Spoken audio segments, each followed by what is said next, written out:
Have you ever stopped to look at a world map and ask yourself why the boundaries between countries appear the way they do? Why are the international borders where they are? Why are countries shaped the way they are? Hey everyone, I'm Noah Zerby. In this video, we're going to consider where the boundaries of states come from, why they matter, and how they impact politics, economics, and social cultural relations between countries. In political geography, we normally think of countries as having one of six broad shapes. First, there are compact states, where the distance from the center of the state to the international borders are relatively equal.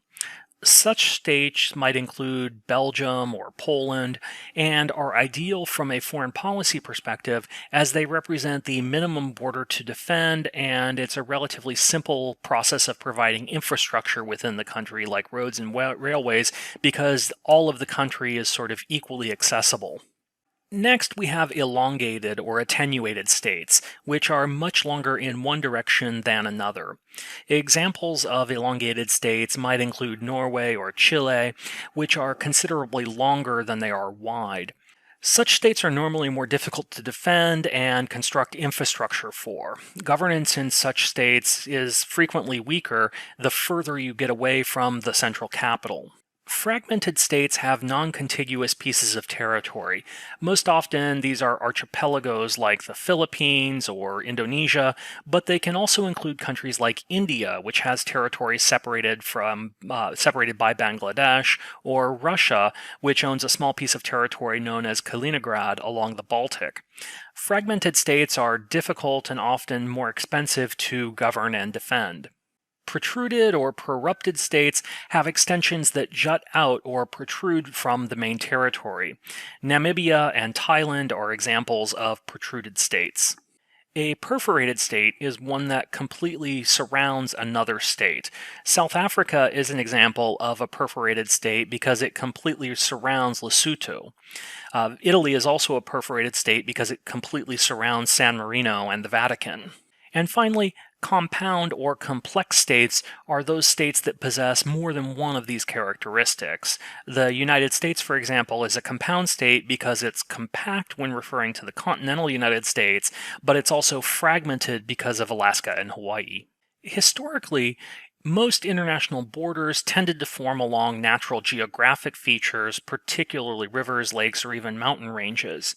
When we look at a map and we see lines that bend and curve, we're usually seeing natural borders.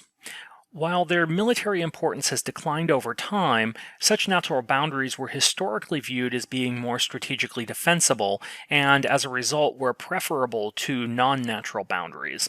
There are lots of examples of natural boundaries in the world today. The French-German border largely follows the Rhine River, and the French-Spanish border largely follows the Pyrenees.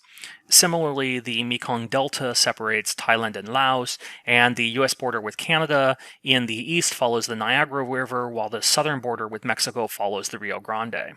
And elsewhere, we see completely straight borders. These are sometimes referred to as geometric or fiat borders because they don't track the natural landscape. The western U.S. border with Canada and Mexico are examples of geometric borders being established by treaty and defined by latitude rather than by specific natural features on the ground.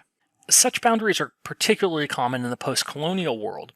If we look at a map of Africa, for example, we see lots of straight lines, frequently indicative of fiat boundaries. Such boundaries frequently bear little cultural or historical connection to the experiences of those living in those territories.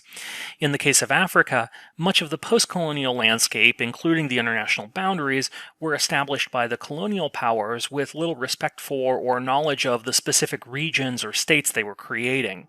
Indeed, this point was conceded by British Prime Minister Lord Salisbury during the Berlin Conference of 1884-85 when he conceded that we have been engaged in drawing lines upon maps where no white man's feet have ever trod. We have been giving away mountains and rivers and lakes to each other, only hindered by the small impediment that we never knew exactly where the mountains, rivers, and lakes were. As a result, the boundaries that were drawn existed to serve European colonization rather than African development. It frequently partitioned ethnic groups with shared identities into separate countries or concentrated groups with historical animosities into a single country. Let's look for a moment at the Gambia. Geographically, it's a very unusual country. It's an elongated country and the smallest country in Africa, centering on the Gambia River. It's 295 miles long, but only 30 miles wide at its largest point. It's surrounded by Senegal on 3 sides with a short coastline along the Atlantic Ocean. In the simplest terms, geographically, it doesn't make any sense. So why does the Gambia look the way it does? One story about the Gambia's boundaries say that the borders were established where they were because that's how far British cannons could fire inland while sailing up the Gambia River. That's not exactly true, but it's not actually far off. More accurately, the borders reflect the colonial tensions between the British and the French.